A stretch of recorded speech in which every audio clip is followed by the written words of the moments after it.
Think about the last time you spent hours, maybe even days, pouring your heart, soul, and expertise into a business proposal. You hit send, you felt great, and then bam, that dreadful rejection email, or worse, a total radio silence. And it's almost never because you lack the skill to do the job.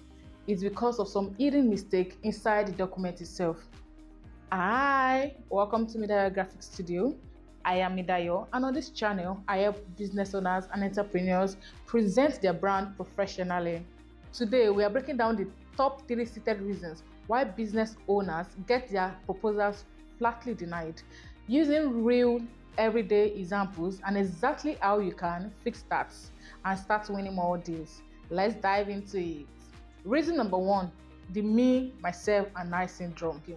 The first reasons why proposal gets tossed into the recycling bin is what I called me, myself, and I syndrome. When most business owners sit down to write a proposal, they treat it like a glorified resume. They open up with paragraphs like, "We are an industry-leading firm with 10 years of experience and expertise. We pride ourselves on elite customer service." Here is the reality check. Your customer does not care about you, at least not yet. They care more about themselves and their problem. Your client is looking for a solution.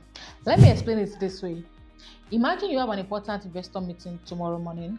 You are expecting people who could potentially invest millions in your business. You decide to hire a catering company to provide lunch. You receive 2 proposals. The first proposal spent 2 pages talking about their expertise, how long they've been in business, how passionate they are, their vision, their mission, their values. You finish reading this and you're wondering, how exactly are you going to help us? Then you open the second proposal, and the first paragraph says, "We understand that a delayed or poorly organized launch can interrupt important investor conversations and leave your guest with the wrong impression. Our team arrives early, complete setup before your guests arrive, and serve everyone within 15 minutes so your meeting stays on schedule." Notice what happened. They didn't start talking about themselves. They started talking about your problem, and then you felt understood.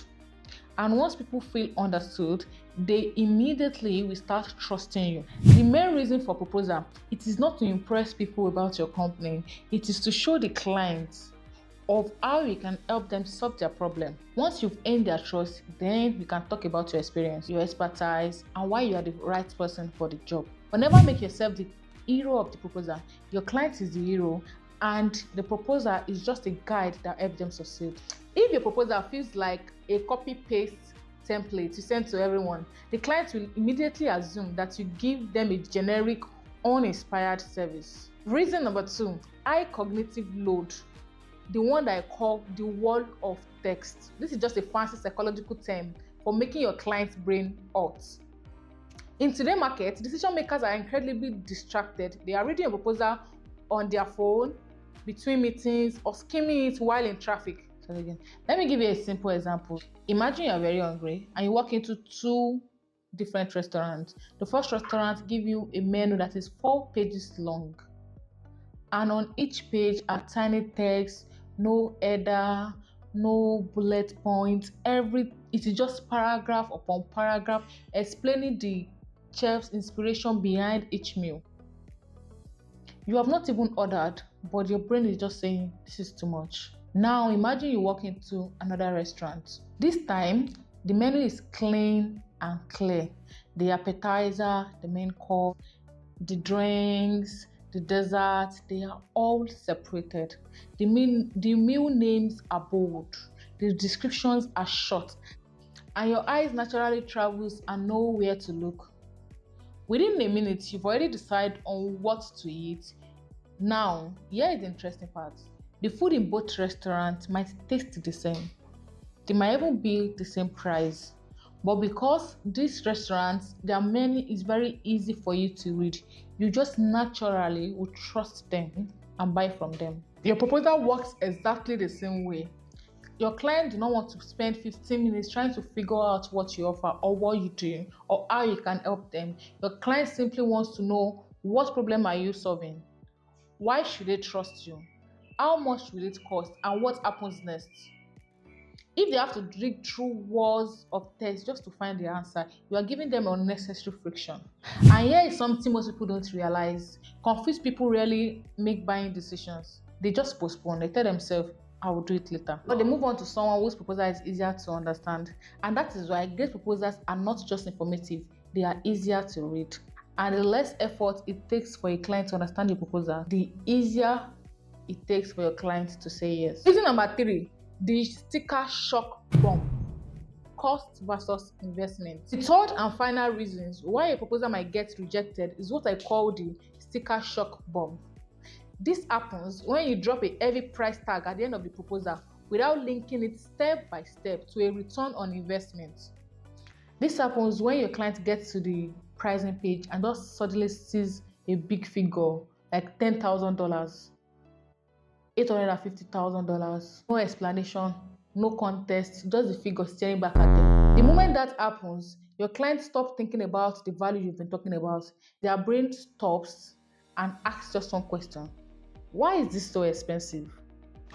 When people don't understand where a price is coming from, they just naturally will assume that it's too high.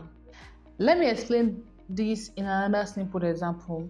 Just imagine you walk into an electronic shop, you want to purchase a laptop for your business. Then the salesperson in the first shop says, this laptop costs $2,000. No explanation, no demonstration, no mention of why it is more expensive than the others. Immediately, you will think, why is this so expensive? Now imagine another salesperson approaches you differently. Instead of starting with the price, they say this laptop has a fast processor, double the storage, a battery that lasts all day, is very powerful enough to handle video editing, graphic design, and heavy business software without slowing down. It also comes with a 3 years warranty. You won't have to worry about repair anytime soon. And the cost price is $2,000. Did the price change? No, but your perception of the price has changed. Why? Because you now understand what you are paying for. That is exactly how proposal should work. Don't just tell your clients what your service costs. Show them exactly what that investment will give them.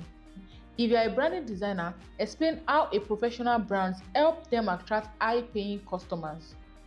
If you are a web designer, show how a faster website can increase sales and inquiries. If you're an accountant, explain how your service can help them avoid penalties and identify opportunities to save money. When people clearly understand the value they are receiving, the conversation shifts. They are no longer asking, can I afford this? They are asking, can I afford not to do this? That's the difference between presenting a price and presenting an investment. And that's a difference that wins more projects. In conclusion, at the end of the day, a winning business proposal is never about who you are. It's a strategic blueprint that proves that you understand the client's struggles and show them exactly what their business looks like once you've solved them. Stop writing about your process. Start writing about your progress. To make sure that your next proposal passes the test before you hit send, send me a DM or send me an email. I would love to help. What is the biggest challenge you face when writing a proposal? Let me know in the comment section. Don't forget to hit the like button, to subscribe for more practical business strategies, and I'll see you in the next video. Bye.